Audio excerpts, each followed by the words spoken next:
takes a lot of humility to carry a bucket so magnificent. Stanley checked his ego and then proceeded onward. Stanley clutched the bucket tightly to his chest and entered the door on his left.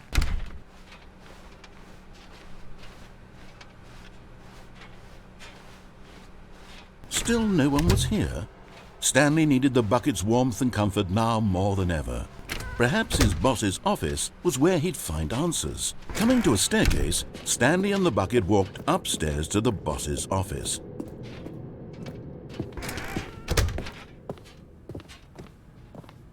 Stepping into his manager's office, Stanley was once again stunned to discover not an indication of any human life. Crushed by the weight of this but Stanley guessed the correct code by sheer luck. Was it that the bucket knew all along? Was the bucket guiding him? Yes, this is certainly the most logical explanation.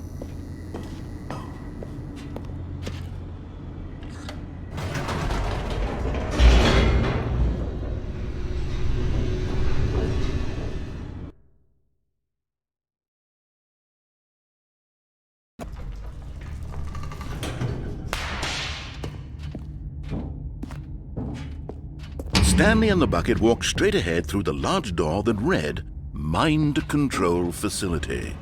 Although this passageway had the word escape written on it, the truth was that at the end of this hall, Stanley and the bucket would both meet a violent death.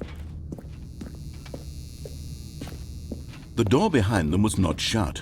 Stanley and the bucket still had every opportunity to turn around and get back on track.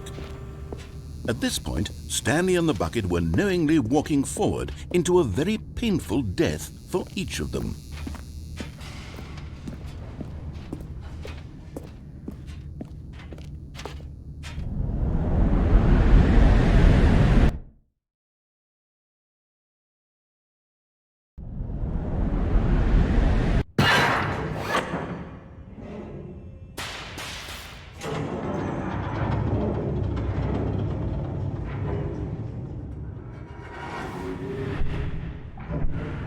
As the machine whirred into motion and Stanley and the bucket inched closer to their demise, Stanley reflected on how meaningless the bucket's warmth and comfort had turned out to be.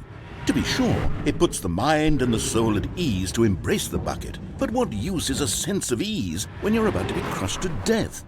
This is what Stanley thought to himself, and he sort of kicked himself for wasting so much time carrying a bucket everywhere. Farewell, Stanley.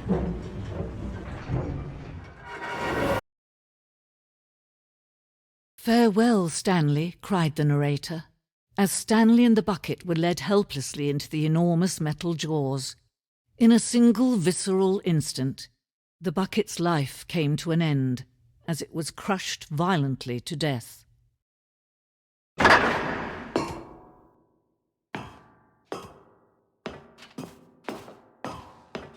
It was a shame, the death of such a magnificent bucket. It's true that all buckets are radiant in their own way, but this one stood above the rest. It was a glorious bucket to behold.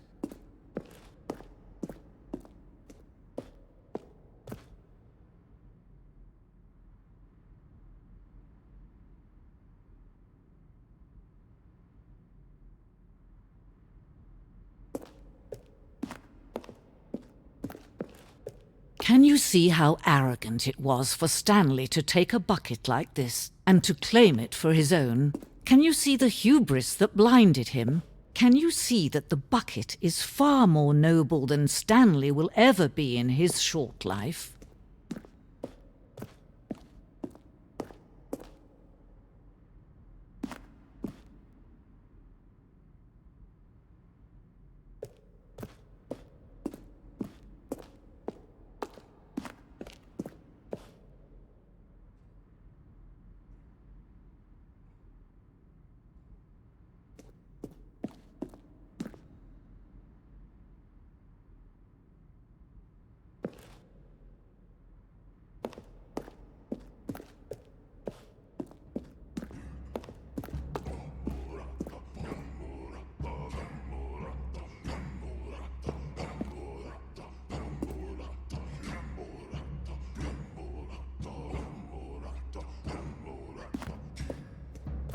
No man can own a bucket, and certainly not a bucket as dazzling to behold as this one. It is man who should kneel before the bucket.